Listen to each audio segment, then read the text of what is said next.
남이라면 오히려 쉬울까? 가족이 고독사하거나 자살하거나 살해당했던 현장을 직접 정리하기는 힘들다. 고인이 겪었을 일이 떠오르기 때문이다. 그래서 우리가 대신 혈흔을 지우고 고통스러운 기억을 지운다. 우리는 천국으로의 이사를 돕는 사람들이다. 이 책은 어떤 사람이 태어나 이런저런 일을 겪다 죽었다라는 자서전이 아니다. 사회면에서 가십거리로 다룰 만한 자극적인 이야기를 전하려는 의도도 없다. 다만 독자들이 떠난 이들의 뒷모습에서 이 사실 하나만은 꼭 기억했으면 한다. 우리가 무심코 지나쳐온 다양한 죽음 속에는 언젠가 내가 맞닥뜨릴지도 모를 하루가, 나의 사랑하는 가족이 겪을지도 모를 오늘이, 지금 내 옆에 살고 있는 우리 이웃들의 이야기가 담겨 있다는 사실을. 우리에게 정말로 남는 것은 집도 돈도 명예도 아니다. 누군가를 마음껏 사랑하고 사랑받았던 기억, 오직 그것 하나뿐이다. 안녕하세요. 여러분의 삶이 눈부시게 빛나길 바라는 루나펄스입니다. 오늘 소개해 드릴 책은 유품 정리사가 떠난 이들의 뒷모습에서 배운 삶의 의미, 떠난 후에 남겨진 것들입니다. 지은이는 김세별, 펴낸 것은 청림출판사입니다. 최근에 읽은 책 중에서 가장 가슴이 아프고 먹먹했던 책입니다. 저자인 김세별은 떠난 이들이 세상에 남기고 간 마지막 흔적을 정리하는 유품 정리사입니다. 저자인 김세별은 20대 초반 가장 친했던 친구의 오토바이 사고를 계기로 죽음이 자신과 먼 곳에 있지 않음을 알게 되었고, 친구의 마지막을 정성스럽게 보듬어주는 장례 지도사의 모습에 감명받아 장례 지도의 길로 들어서게 되었다고 합니다. 그리고 우연한 기회에 유족들의 요청으로 유품 정리를 도와주다 유품 정리사로서의 삶을 살아가고 있습니다. 유품 정리사로서 일하며 가장 힘든 점이 뭐냐고 묻는 사람들에게 일이 힘든 것보다 마음이 힘든 날이 더 많았다고 답하고 있습니다. 어떻게든 살아보려고 애썼던 고인의 흔적이 집안 곳곳에 남아있는 현장을 방문한 날은 아무리 익숙한 현장일지라도 마음이 짠하고 무거워지기 때문이라고 하네요. 이 책은 한 유품 정리사가 떠난 이들의 뒷모습에서 발견한 삶의 흔적이자 떠난 이들이 세상에 남기고 간 마지막 이야기들을 모은 기록입니다. 또한 모두가 외면했던 소외된 이웃들의 인생에 우리를 참여시킴으로써 그 안에서 아픔과 탄식과 희망을 동시에 느끼도록 하는 우리의 슬픈 자화상이기도 합니다. 모두가 외면한 이들의 마지막을 보듬어준 작가가 깊고 따뜻한 시선으로 건져올린 30편의 이야기가 수록이 되어 있습니다. 떠난 이들의 뒷모습에서 발견한 삶의 의미, 마지막 순간 우리에게 정말로 남는 건 무엇일까요? 조금 더 서로를 사랑할 줄 알았더라면 중에서 자식을 향한 작은 바람입니다. 무엇이 그리 급했던 것일까? 작업 절차를 채 설명하기도 전에 유족들은 우르르 안방으로 몰려갔다. 장롱문을 열어젖혀 이불 사이를 뒤지고 서랍을 빼내어 바닥에 뒤엎었다. 남자, 여자 총 5명. 서로를 부르는 호칭으로 보아 고인의 딸과 사위, 아들인 듯했다. 무슨 유서를 저리 요란하게 찾는 건가 했는데 집문서 운운하는 소리가 들렸다. 대체 어디다 숨겨놓은 거야? 금반지랑 금두꺼비도 있다더니 없는데? 안방에서 아무것도 나오지 않자 가족들은 나머지 방과 거실을 샅샅이 뒤지기 시작했다. 어차피 전달해줄 것을 가족들은 집 안을 뒤죽박죽으로 헤집으며 청소만 어렵게 만들어 놓고 있었다. 아무리 의뢰인이고 소중한 고객이지만 저런 사람들을 위해 청소를 해야 하나 하는 생각마저 들었다. 문 앞에서 기다리겠다고 말한 뒤 밖으로 나왔다. 찌는 듯한 여름이라 가만히 서 있기만 해도 땀이 흘렀다. 그렇게 30분이 넘게 지났을까. 더 이상 시간을 지체할 수 없었다. 이웃들이 퇴근해 집으로 돌아오기 전까지는 작업을 마쳐야 했다. 문을 열고 들어서는데 마침 가족들이 나오는 참이었다. 원하는 것을 못 찾았는지 얼굴들에 짜증이 서려 있었다. 첫째 사위인 듯한 이가 물건이 나오면 전해달라고 요청했다. 물론이었다. 앨범, 휴대전화, 신분증, 각종 서류, 통장, 현금, 귀중품 등은 요청하지 않아도 확실히 전달한다. 가족들이 어지럽혀 놓은 통에 집안은 더욱 정신이 없었다. 구역을 나누어 인원을 배정하고 유품을 분류하기 시작했다. 하지만 작업이 마무리될 때까지 가족들이 원하는 것은 나오지 않았다. 유품을 담은 박스들을 차량에 실으라고 지시한 후 정리 중에 나온 앨범과 사진 액자를 닦았다. 전해주기 위해 나가보니 아파트 입구 쪽에 가족들이 모여 있었다. 다른 물건은 없고 이것만 나왔습니다. 딸이 실망한 얼굴로 액자와 앨범을 받아들었다. 순간 아들이 그것을 냅다 빼앗아 들더니 한쪽에 세워두었던 우리 차량 적재함으로 집어던졌다. 냄새도 심한 걸 뭐하러 가지고 가? 요란한 소리를 내며 액자 유리가 깨졌다. 아버지와 어머니 두 분이 함께 찍은 사진이었다. 꺼림직하다면 사진만 빼서 간직해도 될 것을. 나는 적재함으로 뛰어올라가 액자를 집어들었다. 사진만 빼내면 괜찮을 겁니다. 그러고는 사진을 빼기 위해 액자 뒷면을 떼내었다. 그 순간 무언가가 툭 떨어졌다. 현금과 봉투였다. 액자 안에 스티로폼 중간 부분을 잘라내고 넣어 놓은 것이었다. 가족들의 시선이 일제히 적재함 바닥으로 쏠렸다. 아들이 뛰어왔다. 돈과 봉투를 주워들고 막 건네려는데 아들이 휙 낚아채었다. 가족들이 모두 다가오고 아들은 돈을 세기 시작했다. 500만 원이라고 했다. 봉투에는 집문서가 들어있었다. 나는 아들에게 사진을 내밀었다. 이것만이라도 간직하시죠.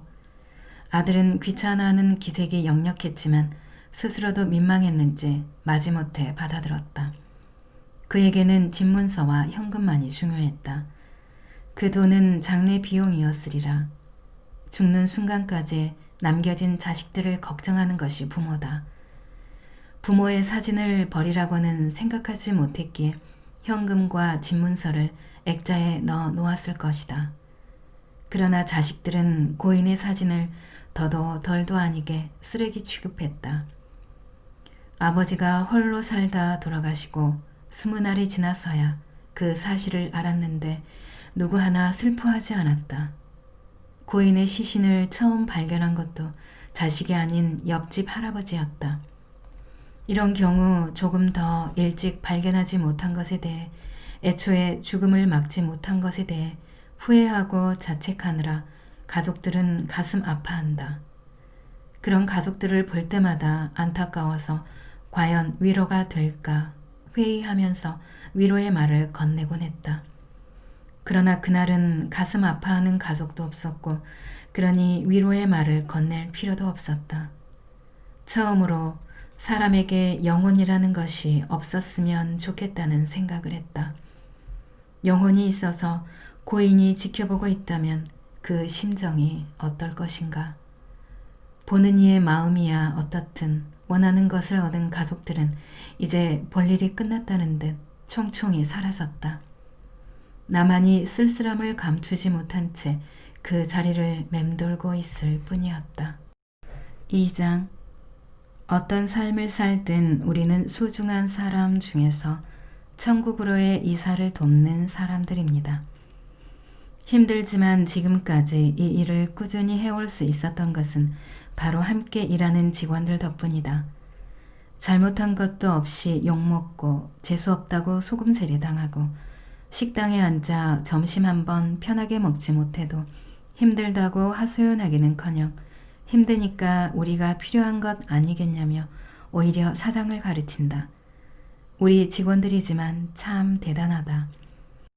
전 실장이 처음 면접을 보러 왔던 날이 지금도 생생하다. 회사를 차리고 5년 만에 사무실 살림을 도맡아줄 직원을 뽑기로 했다. 내가 계속 해왔는데 일이 밀리는 시기에는 병행하기가 힘들어서 함께 일하는 직원들과 상의 후에 내린 결정이었다. 일자리 웹사이트에 구인글을 게재하자 꽤 많은 사람들이 문의 전화를 해왔다. 면접도 여러 명 보았다. 하지만 어떤 일을 하고 있는 회사인지 설명하는 순간 급격히 표정들이 어두워졌다. 개중에는 설명을 듣다 손사래까지 치는 사람도 있었다. 그러던 어느 날 30대 초반의 여성이 면접을 보러 왔다. 조그만 사무실에 격리를 뽑는데 대기업 면접이라도 보는 듯 깔끔하게 차려입고 머리도 미용실에서 매만지고 온 것 같았다. 마침 현장에서 쓰는 장비들을 점검하고 있던 터라 사무실은 어수선했고 나도 편한 옷을 입고 있어서 민망했다. 그 와중에 면접을 보았다. 우리 회사는 고독사나 자살, 범죄로 목숨을 잃은 사람의 집을 청소하는 일을 합니다. 그러나 그녀의 표정에는 변화가 없었다. 아무렇지도 않습니까? 네? 아, 이런 일이 싫지 않아요? 무섭다거나 더럽다거나 불쾌하다거나. 아니요, 아무렇지도 않은데요. 오히려 내가 당황했다. 그녀는 당차게 말했다. 산 사람이 무섭지 죽은 사람이 뭐가 무서워요? 우리 회사 최초의 여직원이 탄생하는 순간이었다. 첫 출근 날 아침 8시에 전화가 왔다. 사무실 앞인데 문이 잠겨 있다고 했다. 그날만이 아니었다. 늘 1시간 빠른 8시에 출근을 해서 덩달아 나도 일찍 출근해야 했다. 그렇게 남보다 일찍 출근하는 부지런함과 활달하고 적극적인 성격으로 다른 직원들과도 빨리 친해졌다. 그러던 어느 날 전 실장이 여느 때와 다르게 퉁퉁 부은 눈을 해가지고 9시가 다 되어 출근을 했다. 정시에 출근한 것이지만 워낙 일찍 출근하던 사람이라 마치 지각을 한 것처럼 느껴졌다. 걱정이 되어 무슨 일이 있는지 물어봤지만 아무 일도 없다는 대답뿐이었다. 나중에 다른 직원에게서 이유를 듣게 되었다. 알고 보니 그 전날 절친한 친구와 다툼이 있었다. 친구는 면접 당일부터 계속 우리 회사에 다니는 것을 말렸다고 한다. 4살배기 아들을 키우는 엄마가 그런 회사에 다니다가 불운한 일을 겪거나 화라도 입으면 어쩔 거냐고 우려했다. 그리고 문제의 그날 친구는 다시 한번 강하게 말했다. 그런 회사까지 다녀야 될 정도로 형편이 어려워? 아이를 생각해서라도 그런 일은 안 해야 되는 거 아니야? 결국 말다툼이 일어났고 집으로 돌아와서 밤새 울었다.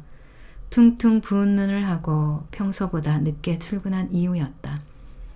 전 실장은 그날 이후로 한동안 아이가 다니는 어린이집이나 주변 지인들에게 회사명을 말하지 못했다. 선입견 때문에 혹여 아이에게 피해가 갈까봐 염려되어서였다.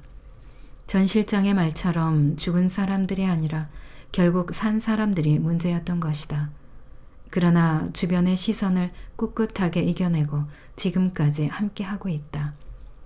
대단한 직원들은 또 있다.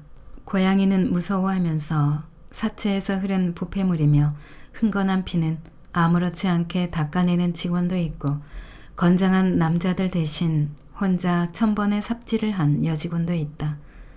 동물 사체 악취 제거 현장에서의 일이었다. 살아있는 동물은 없다고 했는데 개 1마리와 고양이가 4마리나 집안을 어슬렁거리고 있었다. 의뢰인에게 전화를 했지만 받지 않았다. 일부러 받지 않는 듯 했다. 추가 비용은 못 받겠다 싶어 포기하고 일을 시작했다.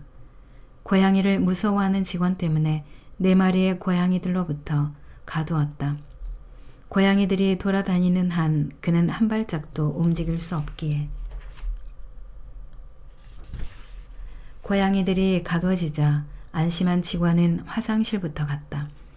그런데 잠시 뒤 엄청난 비명소리가 집 안을 뒤흔들었다.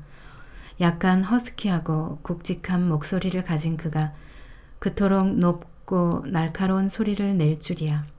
그런 소리는 생전 처음 들었다. 왜 그래? 무슨 일이야?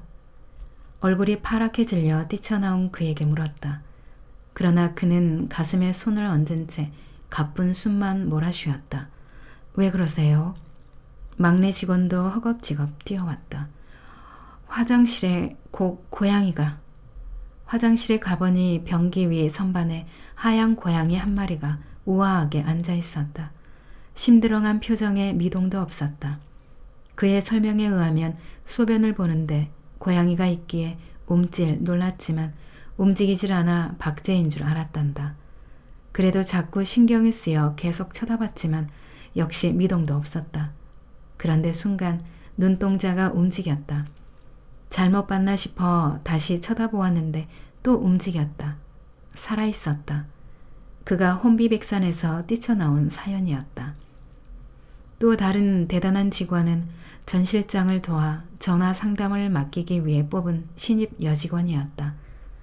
워낙 생소한 일이기에 상담을 맡기 위해서는 현장부터 알아야 했다. 입사하자마자 여직원은 고독사 현장부터 쓰레기집, 화재 현장까지 모두 동행해 직접 부패물을 치우고 삽질을 하고 망치질을 했다. 그날의 현장은 드나들던 노숙인이 홧김에 방화를 해 내부가 전소된 중국 교포 교회였다. 큰 현장이라 많은 인력이 필요했고 다행히 한전 직원들이 10명쯤 인력 지원을 나왔다. 철거가 끝나고 이제 바닥에 쌓인 잿더미를 치워야 했다. 누가 시키지도 않았는데 여직원은 팔을 걷어붙이더니 플라스틱 눈삽으로 바닥에 잿더미들을 퍼서 자루에 담기 시작했다. 한전 청년들은 자루를 잡아주었다. 여직원은 삽으로 재를 퍼담고 자루가 가득 차면 청년들은 바깥으로 들고 날랐다. 그 사이 다른 청년이 새 자루를 가져오고 여직원은 쉴 새 없이 삽질을 했다. 거짓말 조금 보태 1000번의 삽질이었다. 무언가 바뀐 듯한 상황이었다. 그때 교회에서 일하는 아주머니가 삶은 달걀과 찐 만두를 간식으로 내왔다. 일을 멈추고 다들 모여 앉아 간식을 먹었다. 여직원은 힘이 들어 입맛도 없는지 조금 먹다가 한쪽 구석에 앉아 쉬고 있었다. 교회 아주머니가 물었다. 저 여자분은 우리 동포인가 봐요. 그 순간 어린 시절부터 내 안을 점령하고 있던 장난기가 발동했다. 용하시네. 그걸 어떻게 하셨어요? 한국 여자들은 이런 일 못하지. 동포니까 하는 거지. 돈 벌어야 되니까. 맞아요. 일도 열심히 하고 한국말도 참 잘해요. 내 말에 직원들이 하하하 웃었다. 웃음이 그치지 않자 아주머니는 이상하다는 듯 휑 나가버렸다. 꼬박 1년을 따라다니며 현장의 온갖 굳은 일을 경험한 그 여직원은 지금 전 실장과 함께 우리 회사의 대들보가 되었다. 그 덕에 나는 다른 업무에 신경 쓰지 않고 현장에만 집중할 수 있었다. 이런 직원들 때문에 내가 힘이 난다. 이 사람들 편하게 일하게 해주기 위해서라도 세상의 인식이 바뀌기를 바란다. 그리고 그런 날이 오리라고 믿는다. 상조회사 광고가 처음 TV에 등장했을 때 장내 지도사 일을 하고 있으면서도 무척 낯설고 이상하게 여겼던 기억이 난다. 금기시 되던 말이 떠도는 걸 들은 충격이라고 해야 할까. 죽음은 은밀히 다루어져야 하는 이야기였다. 텔레비전에 나와 온 세상에 대고 떠들 일이 아니었다. 게다가 아직 오지 않은 죽음이었다. 그러나 지금은 TV만 켜면 광고가 나온다. 상조회사에 장례를 맡기는 일은 보편화되었고 업체는 너무 많아서 탈이다. 수의며 식장이며 음식이며 일일이 신경 쓰지 않아도 일사천리로 장례가 진행되니 편리하다고 생각할 뿐 지금은 누구도 이상하게 여기지 않는다. 이 일도 더 이상 생소하게 여겨지지 않았으면 좋겠다. 꼭 필요한 일이라는 인식이 널리 퍼졌으면 좋겠다. 사실이 그렇다. 남이라면 오히려 쉬울까? 가족이 고독사하거나 자살하거나 살해당했던 현장을 직접 정리하기는 힘들다. 고인이 겪었을 일이 떠오르기 때문이다. 그래서 우리가 대신 혈흔을 지우고 고통스러운 기억을 지운다. 우리는 천국으로의 이사를 돕는 사람들이다. 4장. 우리에게 정말로 남는 것 중에서 짐 지우지 않는 사랑입니다. 6년 전에 엄마가 돌아가시고 아버지 혼자 사셨어요.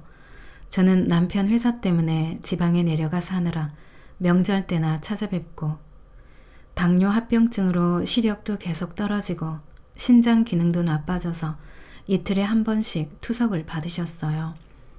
그렇게 당뇨가 심하셨는데 딸이라고 하나 있는 게 사는 데만 바빠서 딸은 죄책감에 눈물을 쏟았다. 전화만 자주 드리는데 가겠다고 해도 늘 오지 말라고 하셨어요. 애들 키우느라 힘든데 뭘 자꾸 오냐고. 시끄럽고 정신없어서 와도 싫다고 하시면서 고인이라고 외동딸과 손자들이 왜 보고 싶지 않았을까.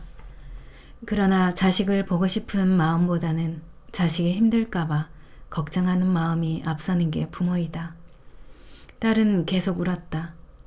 전화를 하면 늘 바로 받던 아버지가 전화를 받지 않아 이상한 생각이 들었지만 병원에서 투석 받느라 못 받으시는 거겠거니 하고 편하게 생각했다. 그러나 다음 날에도 그 다음 날에도 전화를 받지 않으셨다. 덜컥 겁이나 황급히 찾아왔을 때 아버지는 이미 돌아가신 뒤였다. 몸이 안 좋으면 119든 나한테든 전화를 하시지.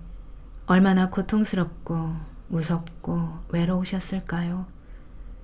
딸의 흐느낌은 계속되었다. 그때 딸의 휴대전화가 울렸다. 조심해서 와. 어머니께 봐달라고 부탁드렸어. 남편인 듯했다. 아이들은 시부모에게 맡기고 온 모양이었다. 통화를 끝낸 딸은 잠깐 다녀올 것이 있다며 집을 나갔다.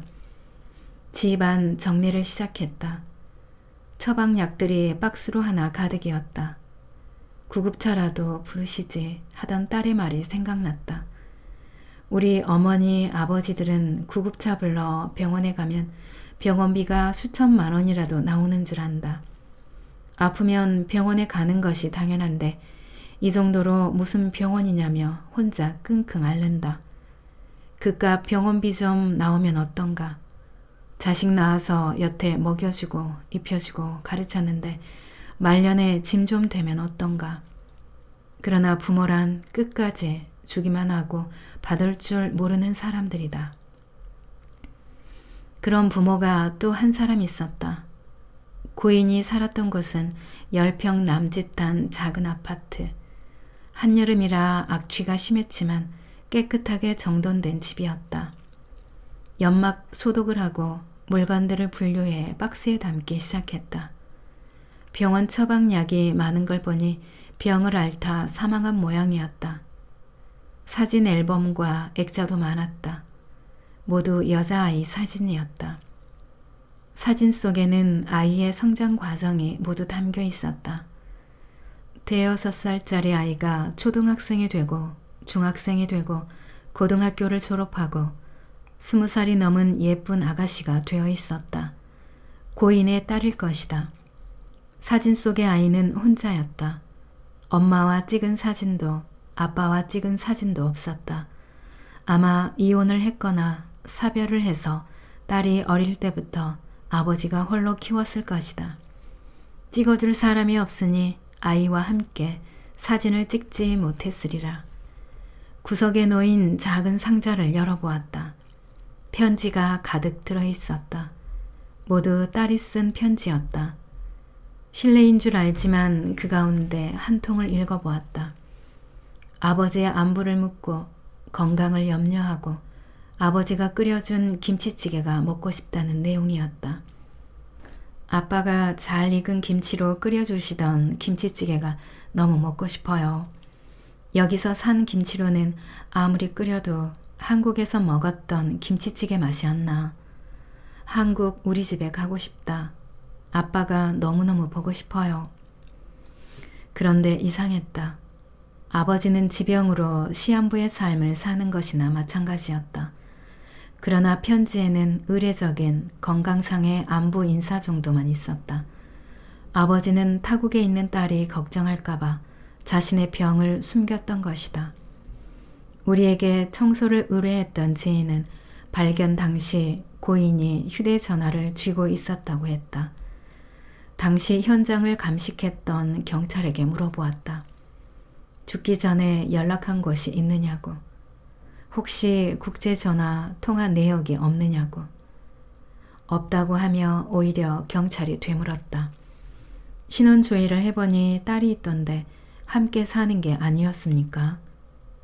심지어 휴대전화에는 딸의 전화번호조차 저장되어 있지 않았다. 고인이 전화를 찾아 들었던 것은 딸에게 알리기 위해서가 아니라 119에 도움을 요청하기 위해서였을 것이다. 뒤늦게 아버지의 죽음을 알게 될 딸은 얼마나 황망할 것인가. 나이 들고 병도 들어 딸에게 도움은커녕 짐만 될까봐 아버지는 딸이 아예 자신을 잊어주기를 바랐던 것일까. 하루에도 몇 번씩 사진 액자 속에 딸을 보며 그리움을 달래면서도 말이다. 왜 아버지들은 모든 것을 홀로 책임지려고만 드는 것일까? 자신의 짐을 조금은 자식에게 나누어 지워도 될 것을. 짐을 나누어 지지 못하고 임종도 지키지 못한 자식에게 죄책감을 남기면서까지 말이다. 자식이기도 하고 부모이기도 한 나로서는 어느 입장에서 생각해도 속이 상했다. 그러나 한 가지는 안다. 시간이 지날수록 슬픔과 죄책감은 희미해지겠지만 부모에게서 받은 그 사랑은 희미해지지 않는다는 것을. 그 사랑은 사라지지 않고 남아 나의 자식에게로 또 그 자식에게로 이어지리라는 것을. 책의 맨 끝에 있는 부록인데요. 유품 정리사가 알려주는 아름다운 마무리를 위한 7계명입니다. 1. 삶의 질서를 세우기 위해 정리를 습관화하세요. 이건 아직 쓸만하니까 하고 버리지 않고 모아두시는 편인가요? 주거 공간을 정돈하지 않고 방치하는 것은 삶을 방치하는 일과 같습니다. 실제로 쓰레기집에 가보면 처음부터 쓰레기가 쌓이도록 내버려 둔 경우는 없습니다. 세상에 상처받고 사람에 실망하고 먹고 사는 일에 치여 삶의 의지를 놓을 때 게으름도 함께 찾아옵니다. 우리의 일상을 지탱하는 것은 먹은 그릇을 설거지하고 먼지 앉은 가구를 닦고 바닥을 걸레질하는 것처럼 사소한 일들에서 시작됩니다. 쓸모없는 물건은 과감히 버리세요. 주변 사람들에게 나눠 주어도 좋습니다. 중요한 것은 내가 사는 공간을 단순하고 청결하게 유지하는 것입니다. 내가 떠나고 난 자리가 아름다울수록 남겨진 사람들의 슬픔은 덜어집니다. 직접 하기 힘든 말이 있다면 글로 적어보세요. 사랑하는 사람이 갑자기 떠나면 남겨진 사람들은 심리적으로 큰 충격에 빠지게 됩니다. 차마 말할 수 없는 고민이나 아픔이 있다면 노트를 마련해 일기처럼 조금씩 적어보는 건 어떨까요? 쑥스러워 얼굴을 맞대고는 말할 수 없었던 고마움이나 사랑을 표현하는 글도 좋습니다. 그리고 남겨진 사람들이 발견할 수 있도록 눈에 잘 띄는 곳에 보관해 두세요. 당신이 떠나고 난 뒤 상실의 고통에 빠져 힘들어할 사람들을 위한 작은 배려가 될 것입니다. 3. 중요한 물건은 찾기 쉬운 곳에 보관하세요. 유품 정리를 하다 보면 종종 장롱 아래, 베개 속, 액자 뒷면 등에서 귀중품이나 현금 등을 발견하곤 합니다. 눈에 띄는 곳에 두면 다른 사람이 가져갈까 싶어 보이지 않는 곳에 감춰두는 것이지요. 그러나 이런 유품들은 아차 하는 사이 버려질 수도 있습니다. 내가 죽고 난 후에 발견되어야 할 중요한 물품이 있다면 가족들이 찾기 쉬운 곳에 보관하세요. 죽기 전에 유언장을 미리 작성해 놓거나 재산을 어떤 식으로 관리해 왔는지 알려주는 것도 좋은 방법입니다. 혹 당신이 떠난 후에 가족들 사이에 분란의 소지가 될 금전적인 문제가 있다면 미리미리 해결해 놓아야 한다는 사실도 잊지 마세요. 4. 가족들에게 병을 숨기지 마세요. 한 아버지가 하나뿐인 딸에게 짐이 될까 두려워 병을 숨긴 채 6개월을 홀로 버티다 사망했습니다. 하루에도 몇 번씩 사진 속의 딸을 보며 그리움을 달래야 했던 아버지의 휴대전화에는 딸의 전화번호조차 저장되어 있지 않았습니다. 혹 무의식 중에 전화를 걸어 딸에게 부담이 되는 말을 할까 두려운 마음 때문이었습니다. 딸은 아버지가 혼자 고통을 견디다 돌아가셨다는 사실을 알게 된 후 큰 충격에 빠졌습니다. 죄책감에 사로잡힌 딸은 마음의 병을 얻고 괴로운 삶을 살아갔습니다. 가족들에게 병을 숨기는 일은 짐 대신 죄책감을 얹어주는 일입니다. 병이 있다는 사실을 밝히는 것은 잠깐의 짐이 되지만 병이 있다는 사실을 감추면 자식에게 평생의 죄책감을 안고 살게 할 수 있음을 기억하세요. 때론 자신의 짐을 다른 가족들과 나눠질 줄 아는 현명함도 필요합니다. 5. 가진 것은 충분히 사용하세요. 우리는 죽을 때 지고 갈 것도 아닌 것들을 아끼기 위해 너무 많은 에너지를 사용하는 경향이 있습니다. 유품을 정리할 때 한 번도 사용하지 않은 새 물건들이 쏟아져 나올 때가 있습니다. 어떤 고인은 어렵게 본 돈은 모두 저축하고 매일 고추장과 김치로 끼니를 때우다 돌연사하여 결국 자신은 아무것도 누리지 못하고 죽고 말았습니다. 내가 없으면 결국 버려져야 할 물건들입니다. 지금이 아니면 사용하지 못할 수도 있습니다. 건강한 몸으로 살아있을 때 아끼지 말고 충분히 사용하세요. 유품 정리 일을 시작하면서 가장 크게 배운 것이 있다면 가진 물건은 잘 사용하고 필요 없는 물건은 과감히 버리자는 것입니다. 언젠가 쓸 때가 있을 것 같아서 몇 번 사용하지 않은 새 것이라서 비싸게 산 물건이라서 필요하지도 않은데 끼고 사는 물건들은 삶을 복잡하게 만들 뿐입니다. 지금 이 순간을 살아가는 나를 위해 가진 것들을 너무 아끼지 마세요. 6. 누구 때문이 아닌 자신을 위한 삶을 사세요. 7. 결국 마지막에 남는 것은 사랑했던 사람과의 추억입니다. 아름다운 추억을 많이 남기세요. 좋은 대학에 들어가 번듯한 직장을 잡고 내 집을 마련하고 좋은 차를 사는 것도 물론 의미 있는 일이지만 이런 것들은 마지막에 지고 갈 수도 남길 수도 없는 것들입니다. 정말로 남는 것은 우리가 서로 사랑했던 기억입니다. 사랑하고 사랑받았던 기억은 오래도록 남아 내가 죽은 뒤에도 세상 한 구석을 따뜻하게 덮여줍니다. 사랑하는 가족들과 얼마나 자주 얼굴을 보고 밥을 먹고 대화를 나누나요? 지금 바쁘다고 더 급한 일이 있다고 미룬다면 나중에는 하고 싶어도 할 수 없는 일이 될 수 있습니다. 당신이 눈을 감는 마지막 순간을 상상할 때 무엇이 가장 아쉽고 기억에 남을지 생각해 본다면 지금 당장 해야 할 일이 무엇인지도 알 수 있을 것입니다. 사랑하는 사람들과 좋은 추억을 많이 남기세요. 당신의 마지막 순간을 따뜻하게 감싸줄 것입니다.